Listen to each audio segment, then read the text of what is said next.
Bienvenidos de nuevo a otra historia en Venganza Perfecta. Antes de empezar, cuéntenos desde qué parte del mundo nos están viendo. Ahora sí, sumerjámonos en la historia de hoy. Ese día, mientras llevaba a mi anciana vecina a una cita médica, la policía me detuvo por exceso de velocidad. Pensé que sería solo una simple multa, pero el oficial miró mi licencia de conducir y frunció el ceño. Según el sistema, usted fue declarado muerto hace 2 años. Necesitamos llevarlo a la comisaría para verificar su identidad. Mi corazón pareció detenerse. Poco sabía yo que esa investigación descubriría una verdad aún más cruel que la muerte: la traición de mi propia familia. Hola, mi nombre es Roman Wright. Tengo 38 años y vivo en un rincón tranquilo de la zona rural de Fairview, Pensilvania, donde los caminos de tierra roja serpentean a través de interminables campos de maíz. Si preguntas a los lugareños de por aquí,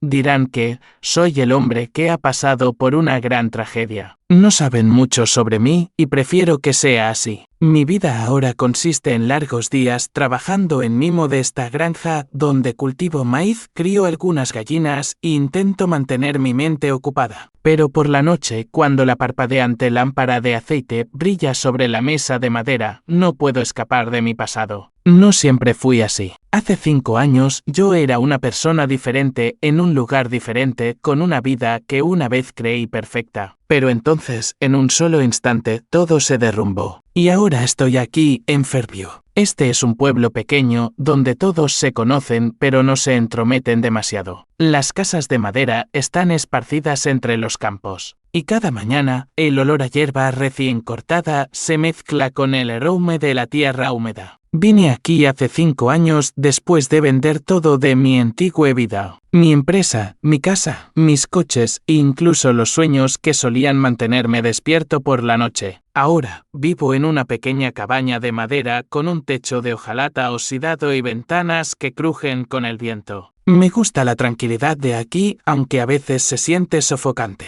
La gente aquí es amable, pero mantiene su distancia. Saben que no soy de aquí, que vine para escapar de algo. Susurran sobre mí, sobre el hombre que vive solo con su pasado. No los culpo. Si yo fuera ellos, también tendría curiosidad. Hoy fue un día ordinario en Fairview. Me desperté al amanecer, como siempre. La primera luz se asomó por las cortinas de tela, iluminando el desgastado suelo de madera. Hice café, comí una rebanada de pan con huevos y me dirigí al gallinero. Las gallinas cacareaban ruidosamente mientras esparcía su alimento y sonreí, aunque fuera brevemente. El trabajo en la granja no es duro, pero me mantiene ocupado. Corto la hierba, riego las verduras, reviso las vallas. Todo tiene su propio ritmo, como una canción sin palabras, y he aprendido a fundirme en él. Por la tarde, conduje mi vieja camioneta a la tienda general en el centro del pueblo. La señora Débora, la dueña de la tienda, siempre me saluda con una cálida sonrisa. «Roman, ¿cómo te va hoy?», preguntó como siempre hace. Respondí con mi tono uniforme habitual. «Bien, señora Débora. Gracias». Ella no insistió, pero sus ojos brillaban con curiosidad. Sé que quieres saber más, pero respeta mi silencio. Compré algunos productos básicos, leche, pan, algunos clavos para arreglar la valla y me dirigí a casa. Mientras el sol se ponía, me senté en el porche observando el campo de maíz mecerse con la brisa. El olor a tierra y hierba flotaba, mezclándose con el constante canto de los grillos. Este es mi momento favorito del día, cuando el mundo parece ralentizarse y puedo fingir que pertenezco aquí. Pero esta noche algo se sentía diferente. Al entrar, mis ojos se posaron en la foto sobre la mesa. Eran Angela y Rebecca, mi difunta esposa e hija. Mirando esa foto, sentí como si estuvieran tratando de decirme algo, y mi corazón dolió con un dolor familiar. Me senté, tomé el marco, y por primera vez en meses, me permití llorar. Mi historia, para ser honesto, no estoy listo para contarla. Pero esta noche siento la necesidad de empezar.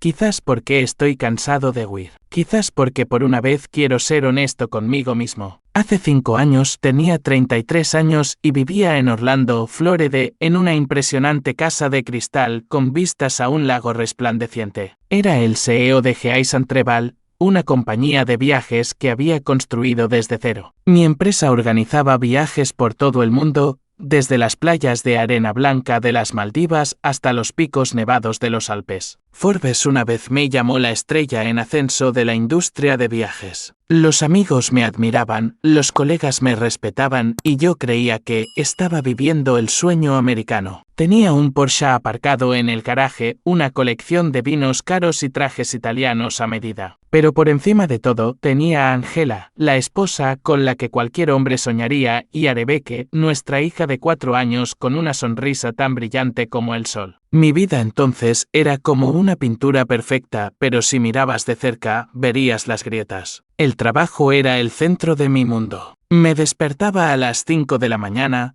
revisando correos electrónicos en cuanto abría los ojos y trabajaba hasta la medianoche. Reuniones interminables, viajes de negocios constantes, acuerdos arriesgados. Todo ello era el combustible para mantener a Gleason Treval en la cima. Pero el coste era el tiempo. Tiempo con Angela, con Rebecca, conmigo mismo. Angela era una mujer fuerte pero gentil. Tenía el pelo castaño brillante, ojos azul profundo y una voz que siempre transmitía consuelo. Una rara tarde, en que llegué a casa temprano, me dijo: Roman, necesitas descansar. La familia es lo que importa. Recuerdo reírme, tomar su mano y prometer que bajaría el ritmo. Justo después de este periodo ajetreado, amor, dije. Pero un periodo ajetreado siempre llevaba a otro. Angela no me culpaba, pero vi la decepción en sus ojos cuando recogía la mesa de la cena en silencio y sola, o cuando acostaba a Rebecca mientras yo todavía estaba en la oficina. Rebecca, mi pequeña, era la luz más brillante de mi vida. Tenía el pelo rubio y rizado, grandes ojos redondos y siempre llevaba un par de zapatillas rosas diminutas. Las llamaba sus zapatos veloces. A Rebecca le encantaba correr por la casa, arrastrándome al patio trasero para jugar o rogándome que le leyera cuentos para dormir. Papá, juega conmigo, suplicaba, tirando de mi mano mientras yo miraba mi portátil. Siempre prometía: mañana, cariño. Papá lo promete.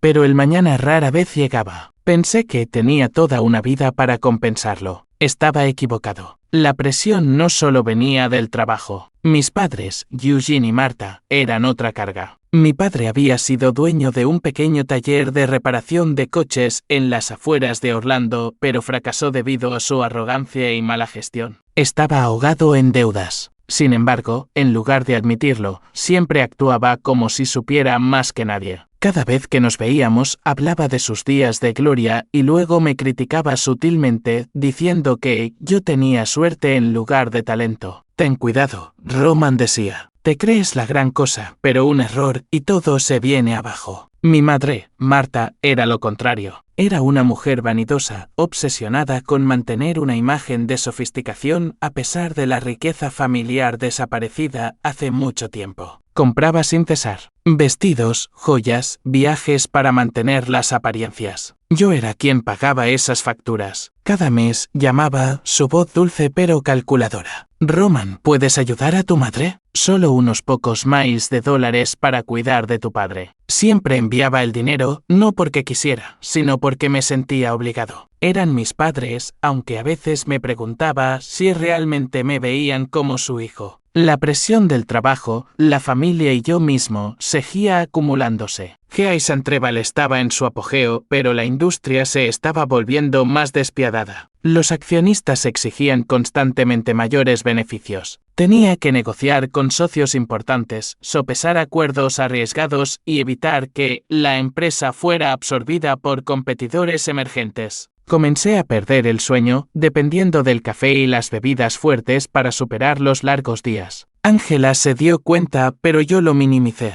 Estoy bien, decía, pero estaba lejos de estarlo. Una noche, cuando llegué tarde a casa, Angela estaba sentada en el sofá acunando a una Rebecca dormida. Me miró, su voz baja pero firme. Roman, no puedes seguir así. Rebecca necesita a su padre y yo necesito a mi esposo. Quise abrazarla, prometer que cambiaría, pero mi teléfono vibró. Un socio de Europa llamaba por un asunto urgente. Le di a Angela una mirada de disculpa y salí al balcón para responder. Cuando volví, ella ya estaba en la cama y todo lo que vi fue su silueta en la oscuridad. En aquellos días, era como un equilibrista tratando de balancear el trabajo, la familia y expectativas interminables. Pensé que podía manejarlo todo, que era lo suficientemente fuerte para mantener todo bajo control. Estaba terriblemente equivocado. Un fin de semana, decidí llevar a Angela y Rebecca de compras, esperando que un día divertido aliviara la tensión. Ese fue el día en que lo perdí todo. Era una radiante mañana de domingo en Orlando,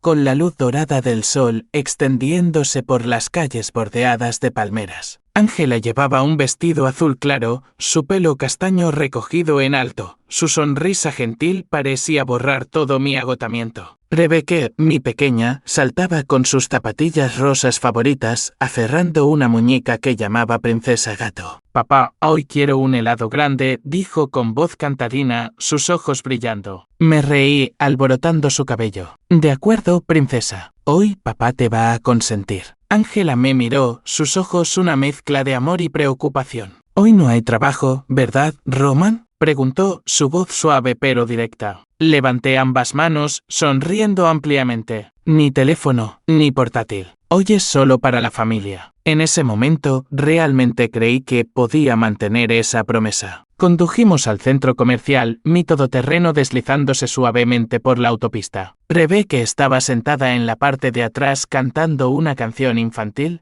sus zapatillas rosas balanceándose al ritmo. Angela me contó sus planes de llevar a Rebecca a Disney World la semana siguiente, su voz rebosante de emoción. «¿Vendrás con nosotras, verdad?», preguntó, apoyando su mano ligeramente sobre la mía. Asentí, pero mi mente ya se estaba desviando al horario de reuniones de la próxima semana, un acuerdo importante con un socio en Dubái. «Por supuesto, amor», respondí, pero mi voz carecía de la convicción que quería transmitir. Entonces mi teléfono vibró. Miré la pantalla. Una llamada de Jack, el director financiero de la empresa. Probablemente algo sin importancia, pensé, y contesté. Angela me miró, negando ligeramente con la cabeza. «Roman, lo prometiste». Levanté un dedo, señalando, «Solo un minuto». «Jack, ¿qué pasa?», pregunté, mi voz urgente. Jack empezó a hablar de un problema financiero y una inversión que estaba en riesgo. Sentí una oleada familiar de estrés, mi sangre calentándose. Intenté concentrarme en la llamada, manteniendo los ojos en la carretera, pero mi mente estaba consumida por números, riesgos y consecuencias. «Roman, cuelga el teléfono», dijo Angela, su voz ya no era gentil. Oí la frustración en su tono, pero lo ignoré. «Solo un segundo, amor.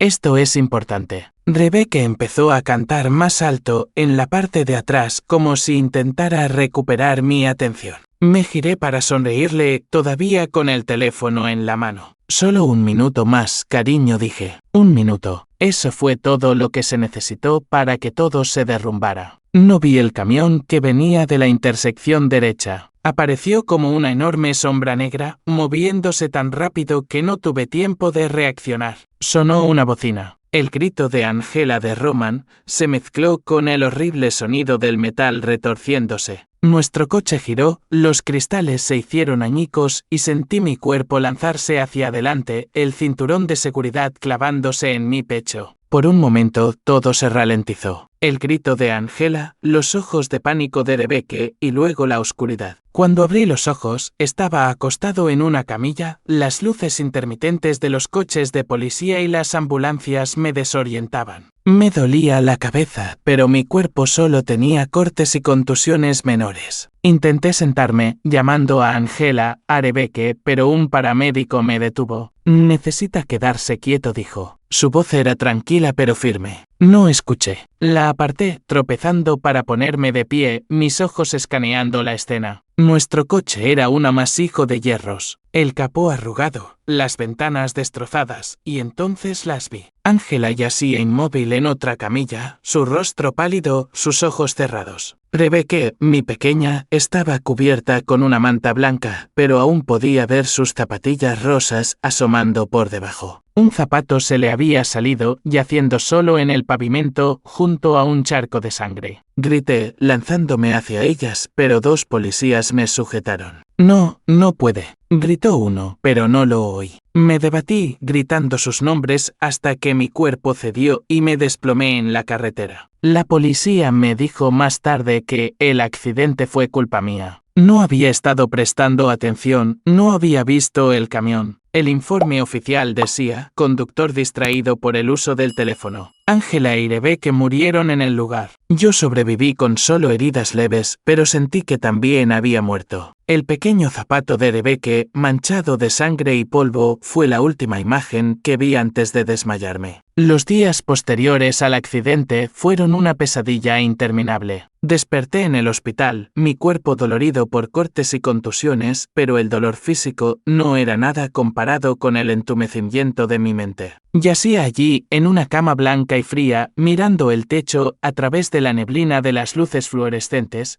sintiendo como si mi alma hubiera sido drenada. Cada vez que cerraba los ojos, veía el camión abalanzándose sobre nosotros. Oía el grito de Angela y veía el zapato rosa solitario de Rebecca en el pavimento. Quería gritar, correr, pero estaba atrapado en mi propio cuerpo, enjaulado por una culpa que se sentía como una banda de hierro apretándose alrededor de mi pecho. No quería hablar con nadie. No quería ver a nadie. Las enfermeras, con sus miradas compasivas y voces suaves, solo me hacían sentir más sofocado. Quería que me dejaran en paz, que me dejaran hundirme en la oscuridad donde podría fingir que todo era un sueño. Mis padres vinieron, y yo esperaba, aunque fuera un poco, que ofrecieran algo de consuelo. Pero cuando mi madre entró, con los ojos rojos y las manos temblando mientras me abrazaba, no sentí calidez. Sollozó, pero sus lágrimas parecían ser por ella misma, por la imagen refinada que siempre trataba de mantener. ¿Tenías todo? ¿Cómo pudiste dejar que todo se viniera abajo? Dijo, su voz ahogada pero aguda. Sus palabras no eran un consuelo, eran una acusación, como si yo hubiera destruido todo deliberadamente. Mi padre, sentado en silencio en un rincón, dijo poco, pero sus ojos, fríos y críticos, me hicieron sentir no solo como un fracasado,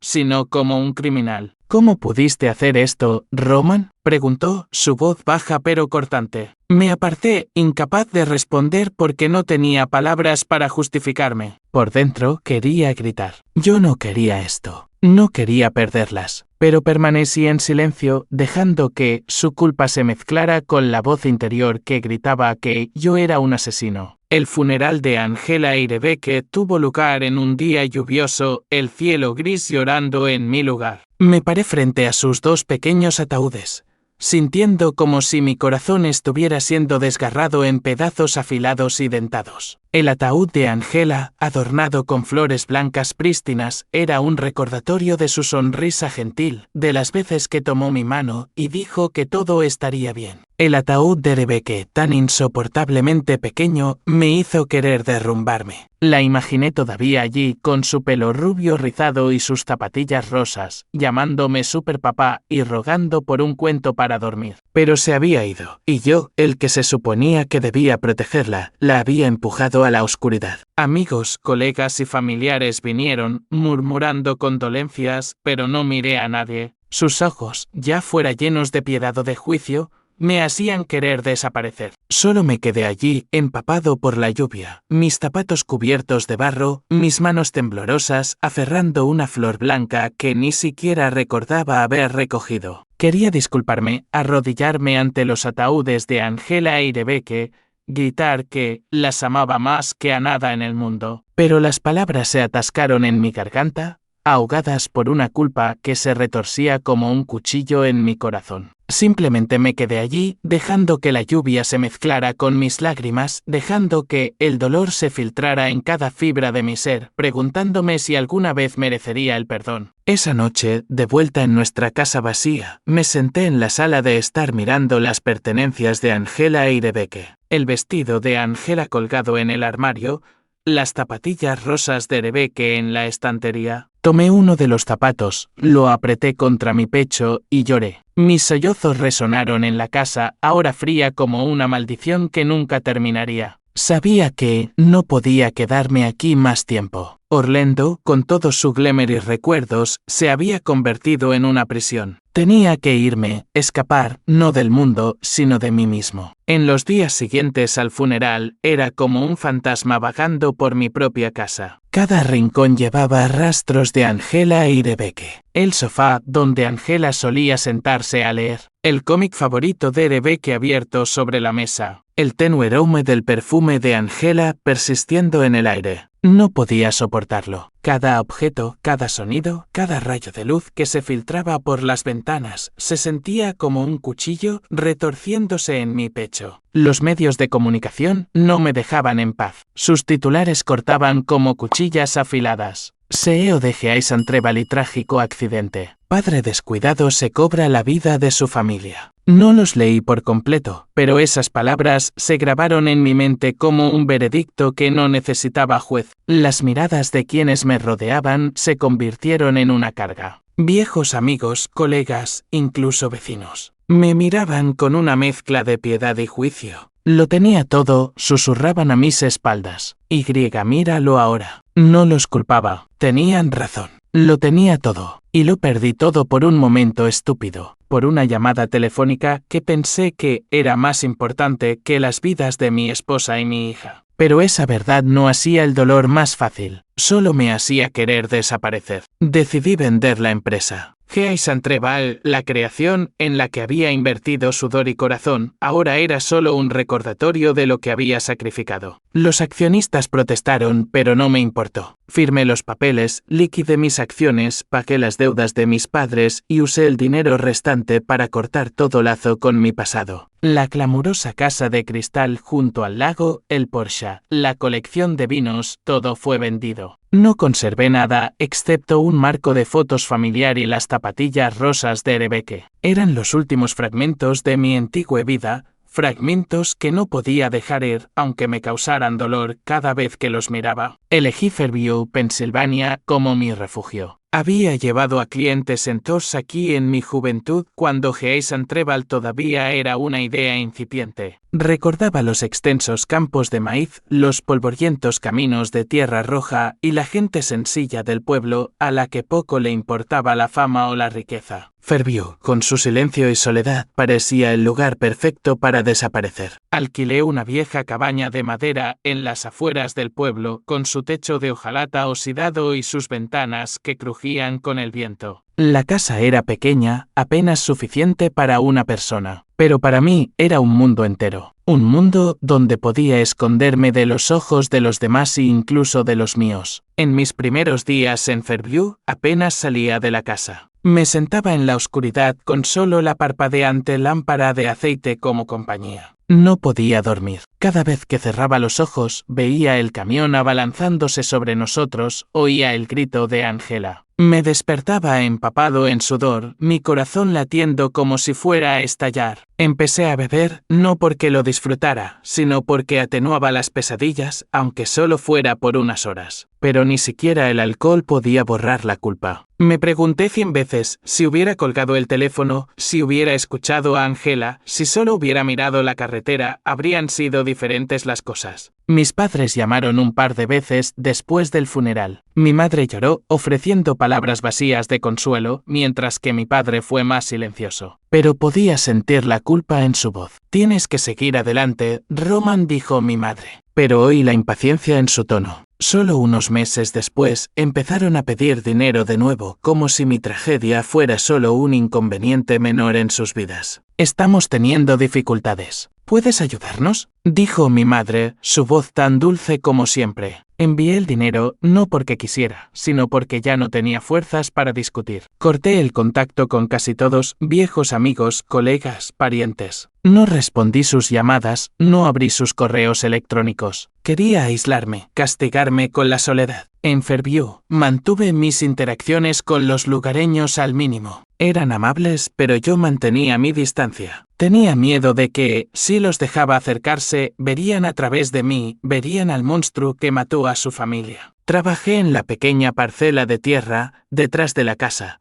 plantando maíz, criando gallinas, tratando de que el sudor y el agotamiento ahogaran los pensamientos en mi cabeza. Pero por la noche, cuando todo estaba en silencio, los recuerdos volvían, agudos e implacables. Una tarde, mientras arreglaba una valla, un anciano apareció en la puerta. Llevaba una camisa desgastada, su pelo blanco brillaba, sus ojos eran vivos pero surcados por las arrugas del tiempo. «Eres el nuevo aquí, ¿verdad?», preguntó, su voz cálida. Asentí, sin querer decir mucho. Se presentó como Russell Moe, un ex soldado que vivía en una cabaña de madera no muy lejos. Trajo una cesta de tomates diciendo que su huerto había producido demasiados. Parece que te vendría bien un amigo, dijo, su sonrisa gentil pero genuina. Quise negarme, pero algo en sus ojos lo hizo imposible. Russell se convirtió en la única persona con la que hablé en Fairview. No preguntó por mi pasado. No juzgó.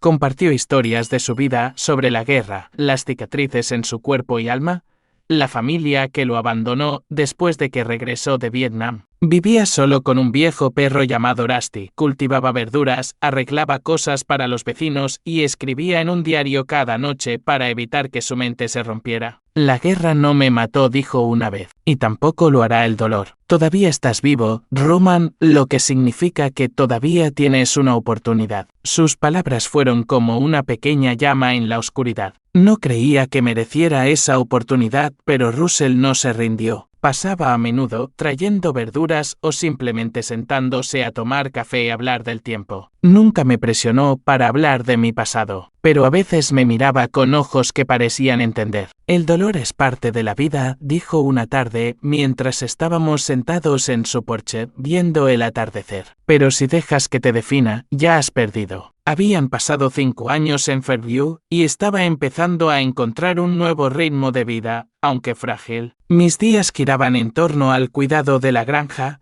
desde plantar maíz al amanecer hasta arreglar vallas mientras el sol se ponía. El sudor y el agotamiento mantenían mis pesadillas a una distancia segura, aunque nunca desaparecieron del todo. Los zapatos rosas de Rebecca todavía estaban en mi mesa, junto al marco de fotos familiar, como un tótem de culpa y amor que no podía soltar. Ya no bebía tanto, gracias a Russell. Nunca lo dijo directamente, pero la forma en que vivía, resiliente, simple, a pesar de sus propias cicatrices, me hizo querer intentar, aunque fuera un poco, vivir mejor. Russell se convirtió en mi ancla, aunque nunca lo dije en voz alta. Compartía historias de la guerra, de amigos perdidos, de cómo lidiaba con el TPT, escribiendo en un diario y cuidando de su perro, Rusty. Escríbelo, Roman dijo una vez, entregándome un viejo cuaderno. No tiene que ser bueno, solo verdadero. Lo intenté, pero cada vez que cogía el bolígrafo, solo lograba unas pocas líneas antes de que la imagen de ese zapato rosa inundara mi mente. Y cerraba el cuaderno de golpe. Russell no insistía. Simplemente sonreía, me daba una palmada en el hombro y decía, llegarás allí cuando estés listo. Algo extraño que noté en los últimos 2 años, mis padres dejaron de llamar. Antes, llamaban constantemente, siempre con una razón ligada al dinero. Solo un poco, Roman, para superar este bache, decía mamá, su voz dulce pero calculadora. Yo enviaba el dinero como un hábito, aunque cada vez se sentía como comprar una paz temporal. Luego, de repente, las llamadas cesaron. No le di mucha importancia al principio. Honestamente, me sentí aliviado, como si me hubieran quitado un peso de encima. Me dije a mí mismo que quizás finalmente habían descubierto cómo administrarse o se habían dado cuenta de que no me quedaba nada que dar. Estaba equivocado. Una fresca mañana de otoño, conduje mi vieja camioneta para llevar a Russell a una cita médica en el pueblo de al lado. Le dolían las articulaciones, un remanente de sus años de guerra, y yo me había convertido en su conductor no oficial. Charlamos ociosamente en el camino sobre las cosechas,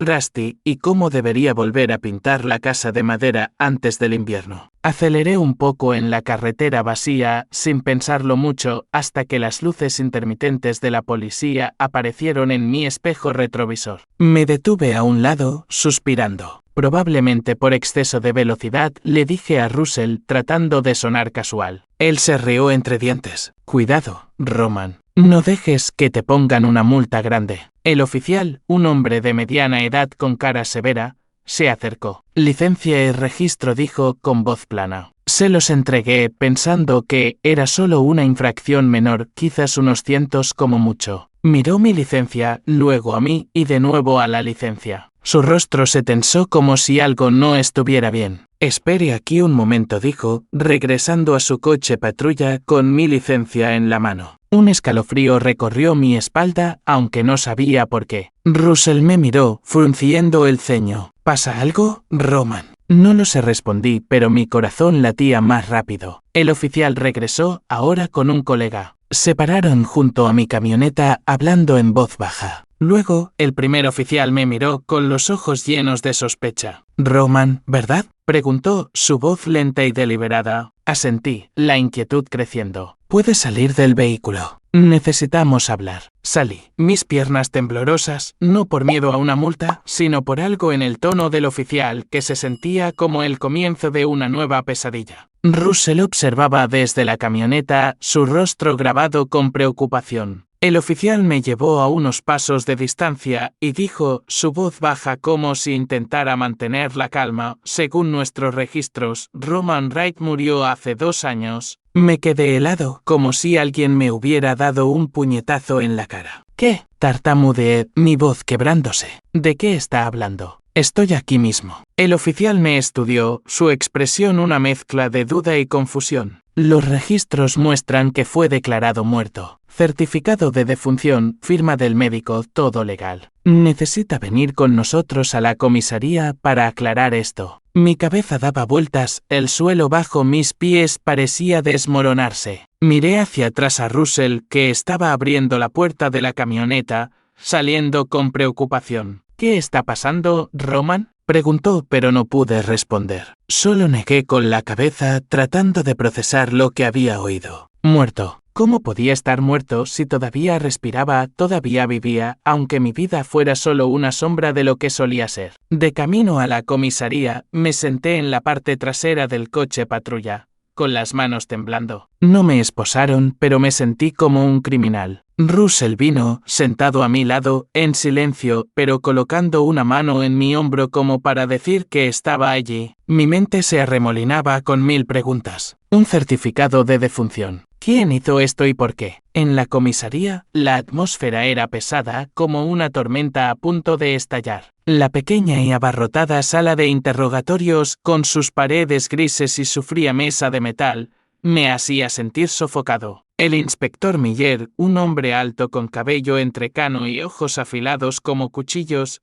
se sentó frente a mí, hojeando un grueso expediente. A Russell se le permitió quedarse sentado en un rincón como una sombra firme, pero aún así sentí una soledad aplastante. Signe. Wright, comenzó el inspector Miller. Abrió una carpeta y deslizó unos papeles hacia mí. Este es su certificado de defunción, dijo, su voz tranquila pero cortante. Firmado por un médico en Orlando, junto con registros del registro civil. ¿Puede explicar por qué su nombre está en esto? Miré el papel y mi corazón pareció detenerse. Mi nombre, mi fecha de nacimiento y una fecha de fallecimiento estaban claramente listados. Queens de marzo, hace 2 años. Causa de la muerte, accidente de tráfico. Sentí que la sangre se me iba de la cara. Este no soy yo, dije, mi voz temblando. No estoy muerto. Estoy sentado aquí mismo. El inspector Miller me miró, su expresión desprovista de emoción. Sabemos que está sentado aquí, pero según el sistema, usted es un hombre muerto. Y se hizo un pago sustancial de un seguro de vida al beneficiario. ¿Sabe quién es ese beneficiario? Negué con la cabeza, pero en el fondo estaba empezando a unir las piezas. Mis padres, susurré, mi voz quebrándose. Miller asintió como si ya supiera la respuesta. Así es, el Signe. Eugene y la señora Martha Wright recibieron millones de dólares de la compañía de seguros hace 2 años. Y ahora aquí está usted vivo. ¿Entiende por qué necesitamos aclarar esto, verdad? Tragué saliva con la garganta seca. Yo, no lo sé. Son mis padres. No lo harían. Mis palabras se desvanecieron porque en el fondo una parte de mí ya lo sabía. Las llamadas telefónicas silenciosas, el alivio fingido cuando desaparecieron de mi vida. Todo se unía ahora como las piezas de un rompecabezas horrible. Miller deslizó otro papel hacia mí. Un informe de la unidad de fraude de seguros del FBI. Los contactamos tan pronto como verificamos su licencia. Estarán aquí en unas pocas horas. Esto no es un error administrativo, Signe. Wright. Esto es un fraude organizado. FBI. Esas letras resonaron en mi mente como una bomba de relojería. Nunca imaginé que estaría envuelto en algo tan masivo. Llegaron más rápido de lo que esperaba. 2 agentes con trajes negros, sus rostros inexpresivos. La primera agente, una mujer llamada Agente Reyes, se sentó junto a Miller, abrió su portátil y giró la pantalla hacia mí. Hemos estado siguiendo su caso desde que la compañía de seguros lo marcó, dijo,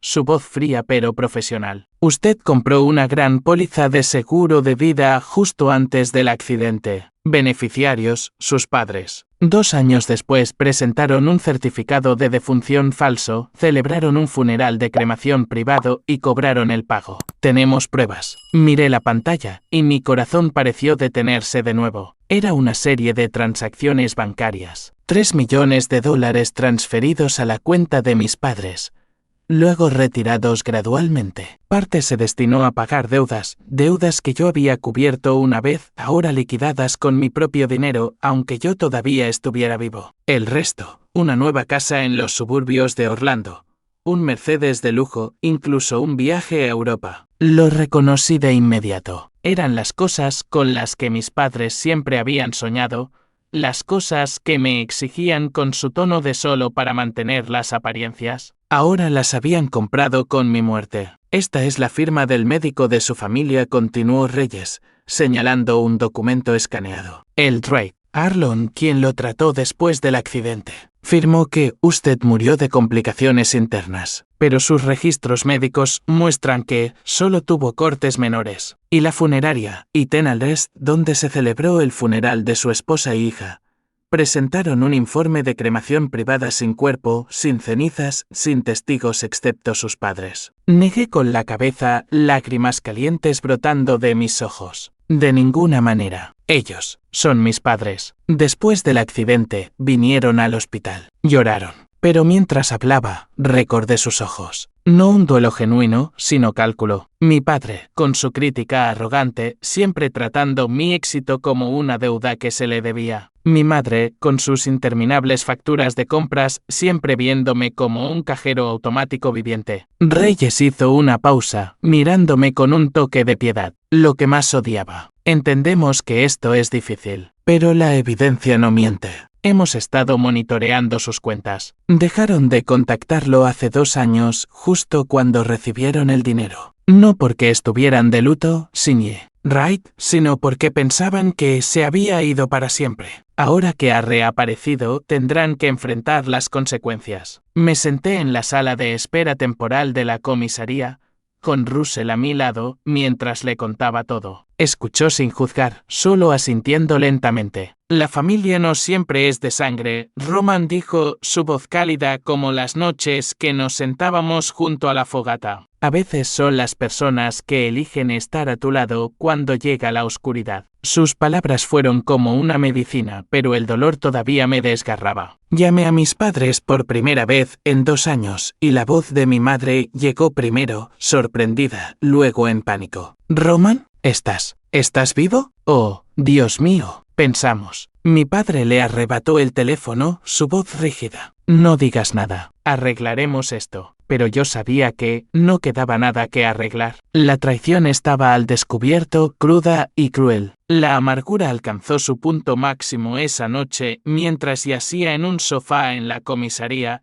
incapaz de dormir. Imaginé sus rostros, la sonrisa engreída de mi padre, ahora torcida por el miedo. Las lágrimas de cocodrilo de mi madre, no por remordimiento, sino por miedo a perder su nuevo lujo. Había perdido a mi esposa y a mi hija por mi propio descuido. Pero ellos, los que se suponía que debían amarme incondicionalmente, me habían matado de nuevo por dinero. No con un accidente, sino con tinta y codicia. Lloré, no de dolor, sino de rabia. Rabia contra mí mismo por confiar en ellos, contra ellos por traicionarme y contra la vida por ponerme a prueba de esta manera. Russell me dio una palmada en el hombro cuando salimos de la comisaría después de una larga noche. Solo nosotros 2 juntos. Sobreviviste a esto, Roman, y seguirás adelante. Tenía razón, pero en ese momento solo quería desaparecer de nuevo. Sin embargo, en el fondo, una pequeña chispa comenzó a arder. No por venganza, sino para reclamar mi vida. Los enfrentaría en el tribunal, no por odio, sino porque merecía vivir, existir, aunque solo fuera en el papel. La investigación avanzó rápidamente, como un torbellino, destrozándolo todo. El FBI registró la casa de mis padres en Orlando bajo una orden judicial, descubriendo documentos sobrantes, correos electrónicos entre mi padre y el Drake. Aaron, un acuerdo clandestino con el dueño de la funeraria. El Drake.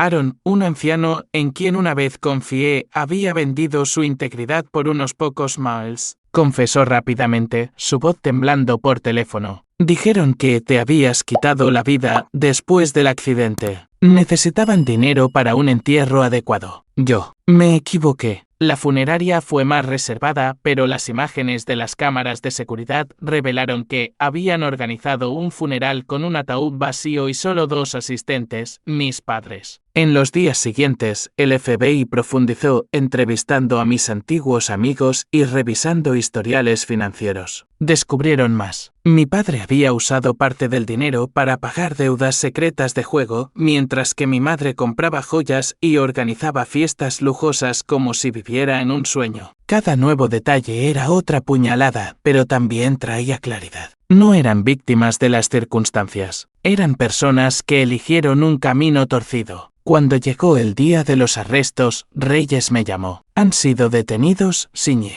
Wright, sin resistencia. Imaginé la escena. Mi padre, el hombre arrogante que una vez me criticó, ahora es posado frente a los ojos de los vecinos. Mi madre, sollozando, pero no por verdadero remordimiento. Su traición no solo robó mi identidad, me robó mi última pizca de confianza en la familia. Pero en ese dolor, encontré una nueva fuerza. La fuerza para seguir adelante, para enfrentar el próximo juicio, finalmente, para renacer. El FBI se mantuvo en contacto regular, actualizándome sobre el caso. Mis padres, el Drake, Arlon y el dueño de la funeraria y Tena Lest fueron acusados de una letanía de delitos, fraude de seguros, conspiración y robo de identidad. La agente Reyes, con su voz fría pero decidida, explicó que este era un caso federal con posibles penas de décadas de prisión. Tenemos pruebas sólidas, dijo por teléfono. El certificado de defunción falso, las transacciones bancarias, los intercambios de correos electrónicos, todo apunta directamente a ellos. Pero necesita prepararse.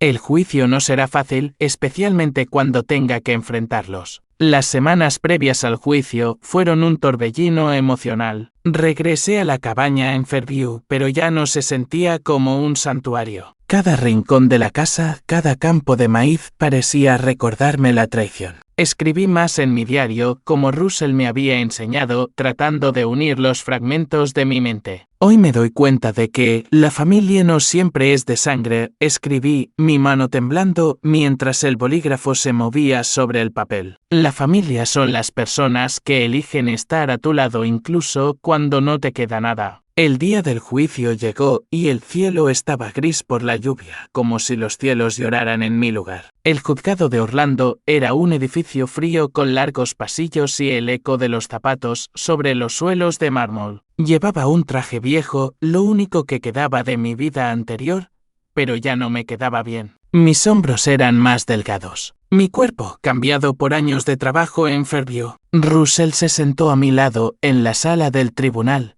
su mirada firme como un faro en la oscuridad. Eres más fuerte de lo que crees, susurró y apreté los puños para no temblar. Mi padre, Eugene, parecía mucho mayor, su cabello raleando, sus ojos evitando los míos como si yo fuera un fantasma que no quería enfrentar. Mi madre, Marta, todavía intentaba mantener un aire de elegancia con su suéter de cachemira, pero su rostro estaba pálido, sus ojos rojos como si hubiera estado llorando. No me miraron ni una sola vez, aunque yo estaba sentado en la primera fila. Había esperado, aunque fuera un poco, que me miraran con remordimiento, que me vieran a mí, su hijo, todavía vivo, todavía respirando. Pero su silencio, la forma en que inclinaron la cabeza como si yo no existiera, me hizo sentir como si estuviera verdaderamente muerto a sus ojos, no solo en el papel. El juicio comenzó y el fiscal presentó las pruebas. Mostraron el certificado de defunción falso con la firma del Drake. Arlon, correos electrónicos entre mi padre y la funeraria sobre el funeral privado. y transacciones bancarias que detallaban cómo gastaron el dinero del seguro. Cada pieza de evidencia cortaba más profundo en la verdad. No solo por la traición, sino porque me di cuenta de que no sentían remordimiento. Miré a mi madre esperando ver un atisbo de arrepentimiento, una señal de que todavía me veía como su hijo. Pero ella solo inclinó la cabeza, secándose los ojos con un pañuelo, como si ella fuera la víctima en esta historia. Mi padre se sentó erguido, con los labios apretados, como si se aferrara a su última pizca de orgullo. Quería gritar, levantarme y preguntarles ¿por qué? ¿Por qué pudieron hacerme esto? Pero solo me quedé allí, lágrimas calientes corriendo por mi rostro, no de dolor, sino de absoluta decepción. Cuando fue mi turno de testificar, caminé hacia el estrado, mis piernas pesadas como plomo, sintiendo que todo el mundo me observaba y me juzgaba. De pie ante una sala llena de extraños,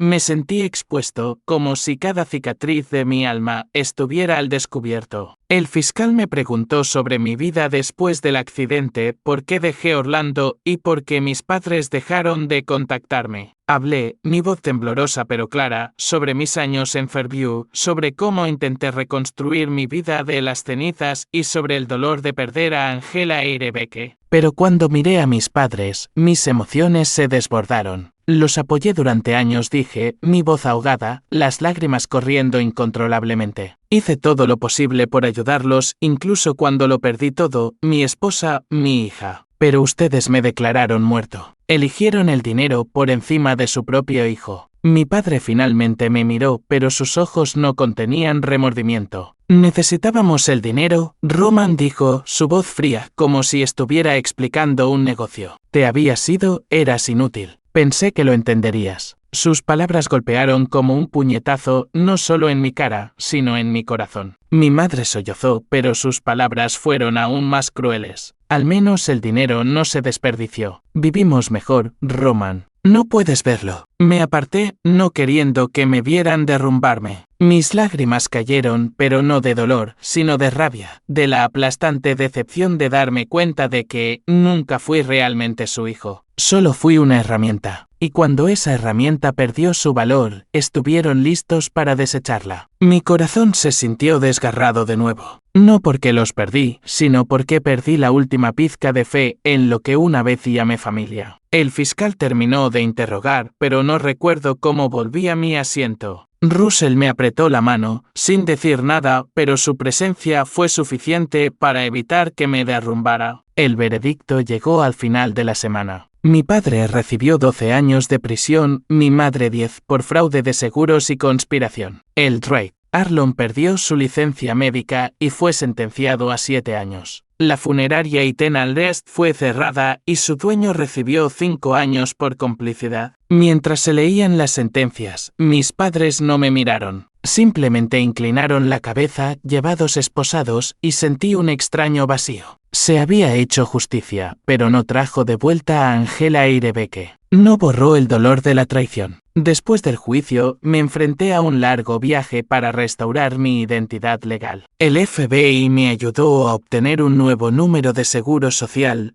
una licencia de conducir y cuentas bancarias. Cada paso fue una batalla con la burocracia. Pero cuando recibí mi nueva identificación, la sostuve en mi mano, sintiendo que había nacido de nuevo. Mi nombre, Roman Wright, ahora existía oficialmente, ya no era una sombra en los registros de los muertos. Russell vino a visitarme esa tarde trayendo una botella de sidra casera. Nos sentamos en el porche contemplando el cielo estrellado. Lo hiciste, Roman dijo, su voz cálida y firme. Te levantaste, los enfrentaste y te reclamaste a ti mismo. Logré una leve sonrisa. No estoy seguro de haberlo hecho realmente, Russell, pero lo estoy intentando. Él asintió, levantando su vaso de sidra. Eso es suficiente, chico. Eso es suficiente. El aire nocturno en Fairview siempre tenía algo reconfortante. El canto de los grillos se mezclaba con la brisa fresca que traía el aroma de la hierba recién cortada y la tierra húmeda. Me senté allí, aferrando mi vaso de sidra, sintiendo la presencia de Russell como un anclarebaste en la tormenta que acababa de superar. El juicio había terminado. Mis padres y sus cómplices habían sido castigados y mi identidad legal había sido restaurada. Pero la victoria no trajo la alegría que una vez imaginé. Solo dejó un vacío. No el vacío del dolor, sino una extraña sensación de libertad, como si me hubieran liberado de una prisión invisible. En los días siguientes comencé a pensar en el futuro. La cabaña de madera en Fairview, con su techo de hojalata oxidado y sus ventanas chirriantes, había sido mi refugio durante 5 años. Pero me di cuenta de que ya no quería simplemente esconderme. Quería vivir de verdad. No por la fama o el dinero, sino por lo que Angela y Rebecca me habían dado una vez: amor, alegría y significado. Quería construir algo, no solo para mí, sino para los que me rodeaban, las personas que me habían aceptado sin necesidad de conocer mi pasado. La idea de una granja comunitaria se me ocurrió una mañana mientras regaba las verduras al amanecer. Quería convertir mi pequeña parcela de tierra en un lugar donde la gente pudiera venir a trabajar, compartir y encontrar la paz que yo había encontrado en Fairview. No para ganar dinero, sino para crear una comunidad, una nueva familia, no basada en la sangre, sino en la empatía y el apoyo. Compartí la idea con Russell y él soltó una carcajada sonora, sus ojos brillando. Estás empezando de nuevo, Roman. Eso es algo de lo que Angela y Rebecca estarían orgullosas. Me puse a trabajar. Con el dinero que quedaba de la venta de mi empresa años atrás,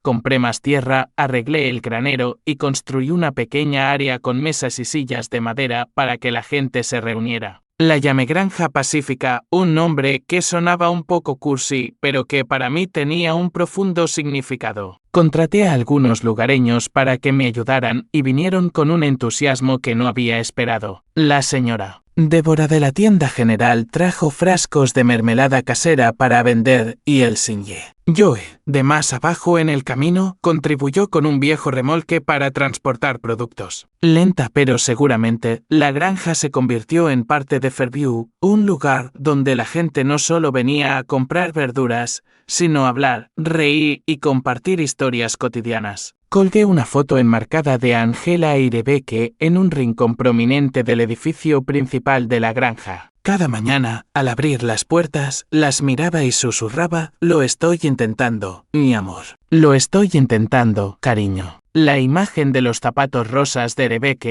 ya no era solo una fuente de dolor. Se convirtió en un recordatorio de que no podía desperdiciar esta segunda oportunidad. Cada tallo de maíz que plantaba, cada sonrisa que recibía de la gente del pueblo, era una forma de expiar, de vivir una vida digna del amor que me habían dado. Russell se convirtió en un compañero indispensable. Venía a ayudar los fines de semana, a pesar de que sus articulaciones ya no eran tan ágiles como antes. Plantamos verduras, arreglamos vallas y nos sentábamos a beber sidra por las tardes. Tú y yo somos parecidos, Roman, dijo una noche mientras estábamos sentados junto a un fuego. Ambos hemos sido heridos, pero aún así elegimos levantarnos. Eso es lo que nos hace humanos. La gente de Fairview comenzó a verme como uno de los suyos. Ya no me miraban con curiosidad o piedad. En cambio, me llamaban Roman de la Granja Pacífica. Y cada vez que oía ese nombre,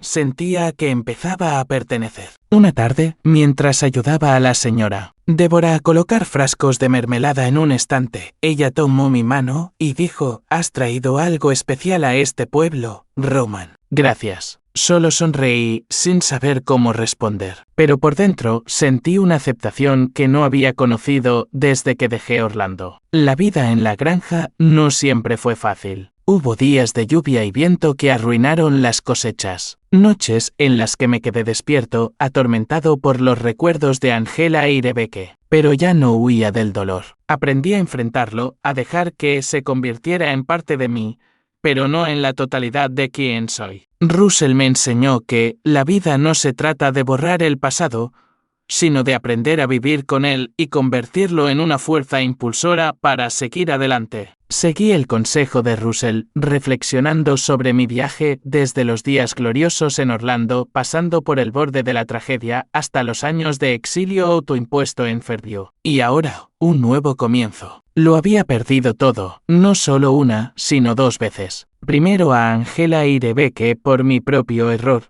Luego mi identidad por la codicia de aquellos a quienes una vez llamé familia. Pero en esas cenizas encontré lecciones grabadas en mi alma. Lecciones que quiero compartir. No para sermonear, sino para recordármelo a mí mismo. Y quizás a ti también. La familia no siempre es de sangre. Una vez pensé que en mis padres, a pesar de ser egoístas y exigentes, todavía me amaban a su manera. Pero su traición, declararme muerto para cobrar el dinero del seguro, dejó al descubierto la dura verdad. Eligieron el dinero por encima de mí, y eso dolió más que cualquier herida que hubiera sufrido. Pero en Fairview encontré una nueva familia. Russell, con sus historias de guerra y su silenciosa resiliencia, se convirtió en mi padre espiritual. La señora Deborah Elsinge. Joe y la gente del pueblo, con su amabilidad incondicional, me dieron una comunidad a la que pertenecer. La verdadera familia son las personas que eligen permanecer a tu lado incluso cuando no te queda nada que ofrecer. El dinero puede comprar lujos, pero nunca puede comprar integridad. Mis padres usaron el dinero del seguro para pagar deudas, comprar una casa, un coche, vivir una vida que creían merecida. Pero el costo fue su honor, su humanidad